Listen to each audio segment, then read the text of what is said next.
Be me, 24, ex-logistics officer, honorably discharged, spent 4 years moving crates and filling spreadsheets for Uncle Sam. Personality type, professional doormat, currently unemployed, living in a shoebox apartment that smells like despair and instant ramen. Bank account looking like a countdown timer to homelessness. Decide to shotgun resumes to private security firms. Figure I can do inventory for some mercenaries or bodyguards. Apply to Vanguard Global Solutions. Website looks like it was designed by Skynet. Black background, silver text, vague promises of elite protection. Get an email 3 hours later. Interview tomorrow, 600 hours. 600. Who interviews at the crack of dawn? Desperate times. Put on my best only cheap suit. Drive to the location. It's not an office building. It's a massive brutalist concrete compound in the middle of the woods. Gate guard looks like he eats barbed wire for breakfast. Check my ID, waves me through. Park between a Humvee and a Ferrari. Walk inside.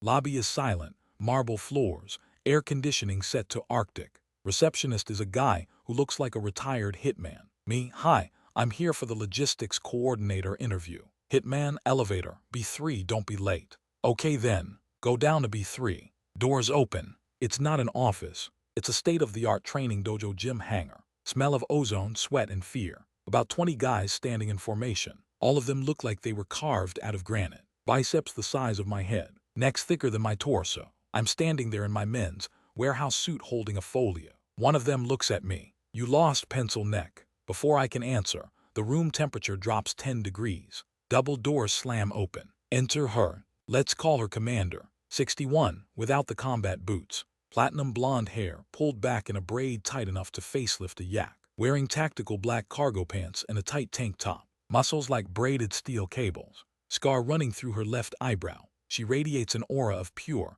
unadulterated violence. My soul tries to leave my body. My heart, however, decides this is the moment to start beating in Morse code for mommy. She walks to the center of the room. Silence is absolute. Even the air vents seem afraid to make noise. She scans the line. Her eyes stop on me. Blue eyes, cold, calculating, predatory. Commander, who is the suit? Voice like velvet wrapped around a combat knife. Me, I'm here for the Logas. Commander, silence. Mouth shuts with audible click. Commander, you're late for the intake. Strip. Brain, what? Me, excuse me. She steps closer. She smells like gunpowder and expensive vanilla. Commander, I said strip. You want to train in a polyester blend. Get changed. Gear is in the bin. You have 30 seconds. I should clarify. I should explain I'm here for spreadsheets. Look at her face. Look at the vein throbbing in her neck. Survival instinct overrides logic. I scramble to the bin, change into gym shorts and a t-shirt in record time. Join the line.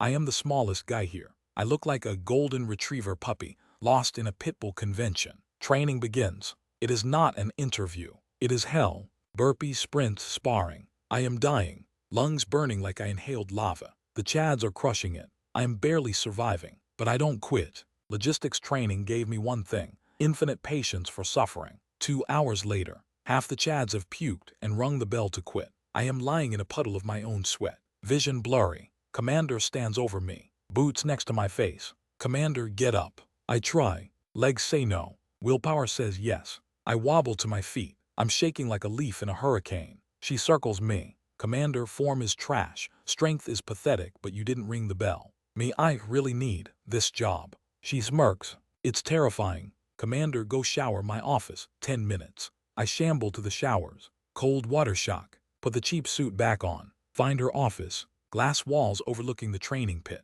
She's sitting behind a desk made of dark wood. She's wearing a blazer over her workout gear now. Still terrifying. I stand at attention. Commander, sit. I sit. She opens a file. Commander, you applied for logistics. Me, yes, ma'am. I think there was a mix-up. Commander, I know. Pause. May you know. Commander, I saw you walk in. I wanted to see if you de-break. She leans forward, eyes locking onto mine. Commander, you didn't break. You followed orders. You suffered quietly. She licks her lips slightly. I feel a very confusing mix of terror and arousal. Commander, I don't need another meathead. I have plenty of those. I need an assistant. Someone who can handle my schedule, my gear, and my requirements. Me, requirements. Commander, I am demanding. I am difficult. I have zero tolerance for incompetence or disobedience. The pay is triple what you asked for. Triple? That's buy a house money. That's eat actual food money. Me, I can do it. She stands up, walks around the desk, leans against the edge, towering over me while I sit. Commander, good. Rule number 1, when I speak, you listen. Rule number 2, you anticipate my needs before I do. Rule number 3, you belong to Vanguard now. You belong to me. The way she says me makes my spine tingle. Me, yes, ma'am. Commander, don't call me ma'am. Call me mistress. Or commander during business hours. Brain short circuits. Did she just say? She leans down, face inches from mine. Commander, problem. Me, no, no problem, mistress. She smiles. It's not a nice smile. It's the smile of a tiger that just found a new chew toy. Commander, good boy, start by getting me a coffee. Black, 2 sugars, and burn those shoes, they're hideous. I run. Fast forward 2 weeks. My life is unrecognizable. I am the commander's shadow. Her name is Natalia, but I only think of her as her. Job description includes managing global security contracts, booking flights, cleaning her weapons, being her emotional support punching bag, and getting coffee. She runs me ragged. 500 wake-up calls. Where is my report? Tie my shoelaces. Stand there and look pretty while I negotiate this hostage release. The other mercenaries are confused. Why does the commander keep the twig around? They don't see what happens behind closed doors. Office 1900 hours. Everyone else has gone home. She's working on a tactical map. I'm organizing files. She sighs, rubs her neck. I hesitate. Me, shoulders tight, commander. She glances at me. Commander, yes, fix it. I walk over, hands on her shoulders. Muscles are rock hard. I start massaging. She groans. Sound vibrates through my chest. Commander, harder. Don't pet me like a cat. Dig in. I use my thumbs. She leans back into me. Head rests against my stomach. This is dangerous territory. This is HR nightmare territory. Commander, you're getting better at this. Me, I practiced watching YouTube videos. She chuckles, reaches up, grabs my hand, stops me. She spins the chair around. Legs spread, authoritative posture. She pulls me down so I'm kneeling. I am on my knees in a corporate office. This is my life now. She looks at me with that gaze, like she's inspecting a weapon. Commander, you're loyal, I like that. Most men are too fragile. Their egos shatter if a woman tells them what to do. She reaches out, trace her thumb across my lip. Commander, but you find peace in it, don't you? I can't lie to her. It's physically impossible. Me, yes. Commander, good, because I'm not done training you. The dynamic shifts. It's not just boss-employee anymore. It's owner-pet. But secret. Publicly, she's the ice queen. I'm the efficient assistant. Privately, I am hers. One Tuesday, company gala, black tie event, all the security contractors, military brass, politicians. She buys me a tuxedo, tailored, Italian, expensive. She dresses me herself in her office, adjusting the bow tie. She's wearing a backless emerald gown that shows off her scars and her back muscles. She looks like a goddess of war on a day off. Commander, don't speak unless spoken to. Stay on my left, hold my drink, look sharp. Me, yes, mistress. She slaps my cheek lightly. Commander, not here. Here it's ma'am. We enter the ballroom. Heads turn. She dominates the room just by existing. I trail behind, holding her clutch in her champagne. Some senator tries to flirt with her. Greasy guy, bad to pay. Senator, Natalia, darling, you look fierce. Need a strong man to handle a woman like you. I see her jaw tighten. She hates him. I step forward slightly. Subtle block. Me, Senator, the commander has a scheduled briefing with General Phillips in 2 minutes. We must move. Total lie. Senator looks at me like I'm a bug. Senator, and who is this? Your secretary. Natalia's hand lands on my shoulder. Heavy, possessive. Her nails dig into the fabric of my tux. She smiles at the senator. Shark smile. Commander, this is my associate. And unlike you, Senator, he knows his place and his worth. Excuse us. She steers me away. Whispers in my ear. Commander, good intercept. I was about to break his nose. Me, just doing my job. She squeezes my shoulder. Commander, you defended me. That was cute. We go to the balcony for air. City lights below. She leans against the railing, takes a sip of champagne, hands me the empty glass without looking. I take it automatically. Commander, they're all vultures, weak men pretending to be strong. She turns to me. Commander, you know why I kept you that first day. Me, because I didn't ring the bell. Commander, because you looked at me with total devotion before I even gave you a job. It's intoxicating. She steps closer, traps me against the wall. Balcony is secluded. Shadows hide us. She runs a hand down my chest. Commander, I'm tired of talking to these idiots. Take me to the car. Me, the gala isn't over. Commander, did I ask for a schedule update? Me, no. Commander, drive my place now. We leave. Drive to her penthouse. Modern, cold, minimalist. We get inside. She kicks off her heels. She points to the floor. Commander, kneel. I kneel. She stands above me, unzipping the dress. It falls to the floor. Underneath is expensive black lace. My brain melts. She grabs a handful of my hair, tilts my head back. Commander, I had a stressful night. You are going to help me relax. Do you understand? Me, yes. She kisses me. It's not a soft kiss. It's a claim. Teeth and tongue and dominance. She tastes like champagne and power. Fast forward 2 months. We are in a relationship. I use quotes because I'm not a boyfriend. I am a consort. I am the favorite concubine. It works perfectly.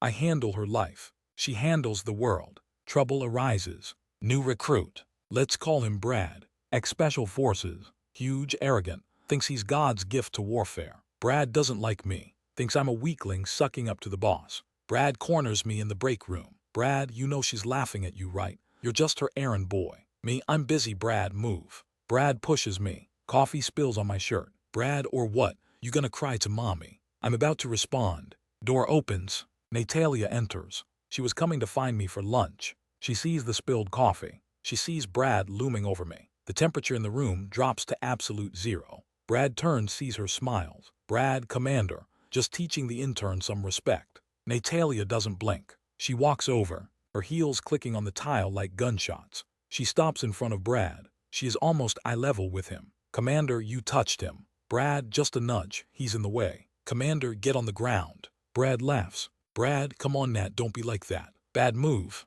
Using a nickname. She moves so fast I barely see it. Leg sweep. Brad hits the floor with a thud that shakes the vending machine. Before he can breathe, her boot is on his throat. She is pressing down. Brad is choking, eyes bulging. She isn't looking at him. She's looking at me, checking if I'm hurt. Then she looks down at Brad. Voice is a low growl. Commander, you are terminated. Get your gear and get off my base. If you ever look at him again, I will dismantle you. She lifts her boot. Brad gasps, coughs, scrambles away terrified. She turns to me. Eyes soften slightly. She reaches out, brushes the coffee stain on my shirt. Commander, he ruined your shirt. Me, it was a cheap shirt. Commander, it was asterisk my asterisk shirt on asterisk my asterisk property. Come, we're going shopping. Me, now. Commander, yes. And then you're going to make me dinner as an apology. Me, apology for what? Commander, for making me deal with trash on my lunch break. Logic is flawed, but I don't argue. Me, yes, mistress. Life settles into a rhythm.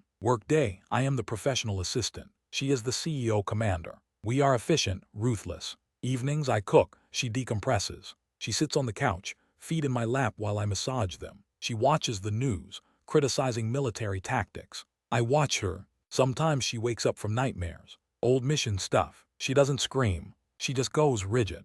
I learned what to do. I hold her. Big spoon, ironically. Whisper that she's safe, that the perimeter is secure. She relaxes. Only time she lets herself be small is in the dark, held by me. Morning comes. She's back to being the Valkyrie. One weekend, she takes me to her parents' estate. Her father is a retired general. Scary man. Dinner is tense. Father, so, Natalia still playing soldier. When are you going to settle down? Find a husband who can handle you. He looks at me. Father, this isn't him surely. He looks soft. I freeze. Fork halfway to my mouth. Natalia puts down her wine glass. The sound echoes. She looks at her father. Commander, he is not soft. He is resilient.